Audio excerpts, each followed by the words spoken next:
कभी सोचा है जो लोग कहते हैं ये नॉर्मल नहीं है, उन्हें पता कैसे चला कि नॉर्मल क्या होता है?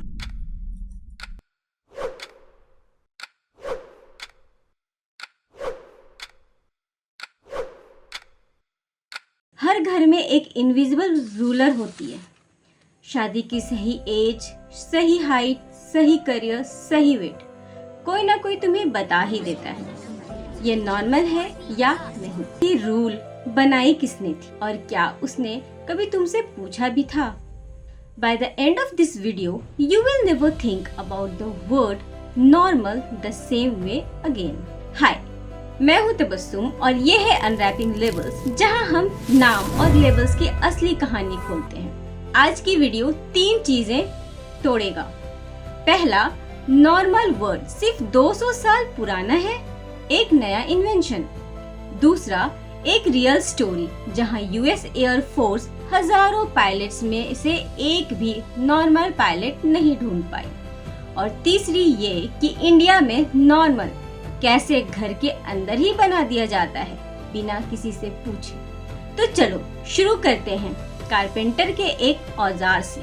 नॉर्मल का मतलब कभी बिहेवियर नहीं था। नॉर्मल लैटिन वर्ड नॉर्मा से आया है। एक कारपेंटर का स्क्वायर जो चेक करता था कि एंगल सही है या नहीं। बस इतना ही। 19th सेंचुरी में एक बेल्जियन साइंटिस्ट था, एडोल्फ क्वेटेला, जिसने हजारों लोगों का डाटा कलेक्ट किया, हाइट, वेट और एक एवरेज मैन बनाया।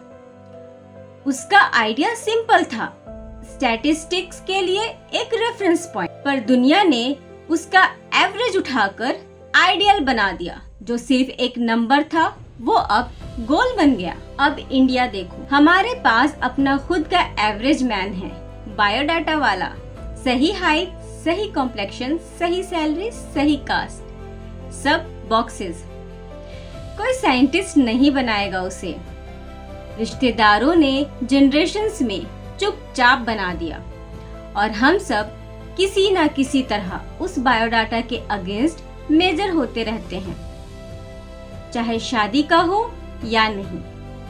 अब सवाल ये है, हम नॉर्मल को इतनी आसानी से मान क्यों लेते हैं? 1951 में एक साइकोलॉजिस्ट था, सोलोमन एट। उसने एक सिंपल एक्सपेरिमेंट किया। लोगों को लाइन लेंस कंपेयर करने थे, बिल्कुल इजी सवाल, पर रूम में बाकी सब एक्टर्स थे जिन्हें पहले ही बोल दिया गया था गलत जवाब दो। रिजल्ट, 75% लोग कम से कम एक बार गलत जवाब के साथ चले गए, सिर्फ इसलिए क्योंकि बाकी सब ने बोला था। पर यहाँ एक ट्विस्ट है, जब रूम में सिर्फ एक इंसान सही जवाब देता था तो कंफर्मिटी ऑलमोस्ट खत्म हो जाती थी। एक आवाज, बस एक, और नॉर्मल का स्पेल टूट जाता था। अब यहाँ 2 तरह के नॉर्म्स होते हैं।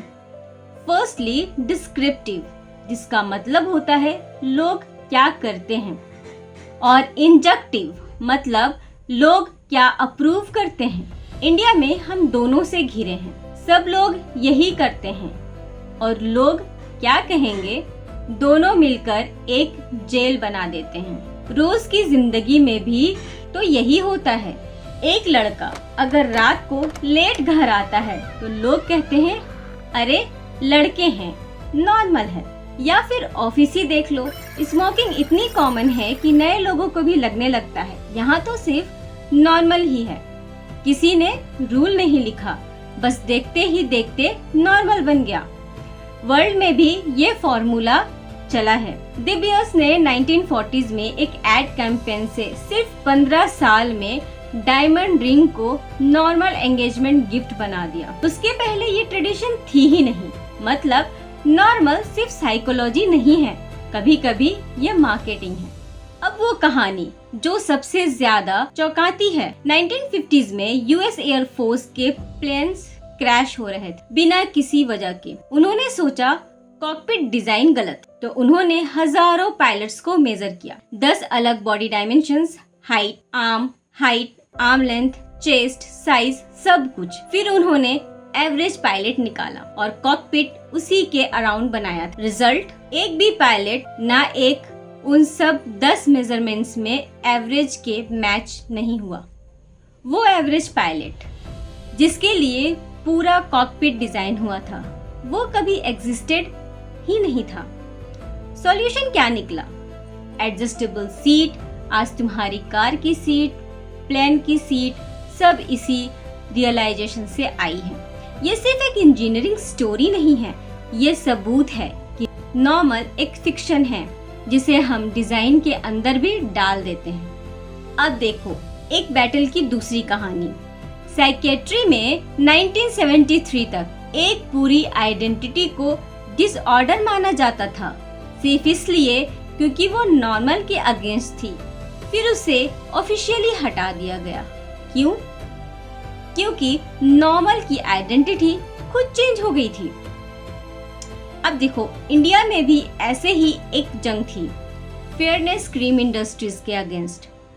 सालों तक गोरा रंग नॉर्मल ब्यूटी माना जाता था, बट 2020 में प्रेशर इतना बढ़ा कि एक बड़ी कंपनी को अपने प्रोडक्ट का नाम ही बदलना। दोनों कहानियों में एक ही सच्चाई है, नॉर्मल कभी फिक्स्ड नहीं होता। वो सिर्फ उस वक्त का कंसेंसस होता है जिसे कोई चेंज या चैलेंज करने की हिम्मत नहीं करता। तो अब खुद से पूछो, तुम्हारा करियर तुमने चुना या किसी ने नॉर्मल बता दिया? तुम्हारा पार्टनर का क्राइटेरिया तुम्हारा खुद का है या बायोडाटा का? तुम्हारा बॉडी, तुम्हारी आवाज, तुम्हारा रास्ता, कितना हिस्सा असल में तुम्हारा है? सोशियोलॉजिस्ट एमिली डर्कहेम, उसने कहा अगर किसी सोसाइटी में जीरो डेविएंस हो, कोई भी नॉर्मल को चैलेंज ना करे, तो वो सोसाइटी कभी बदलती नहीं है, वो मर जाती है अंदर ही अंदर। मतलब जो लोग एबनॉर्मल कहलाते हैं वही सोसाइटी को जिंदा रखते हैं। शायद तुम्हारा डिफरेंट होना खराबी नहीं है, शायद वही जरूरी था।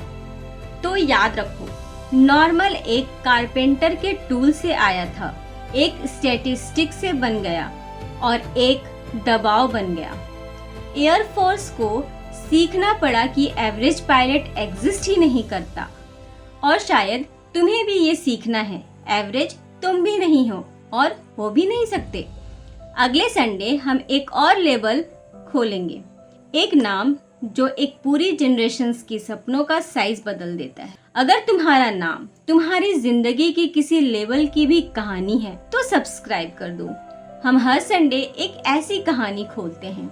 आखिरी सवाल छोड़ के जाती हूँ, अगर नॉर्मल किसी ने इन्वेंट किया था तो तुम्हारा नॉर्मल कौन इन्वेंट करेगा?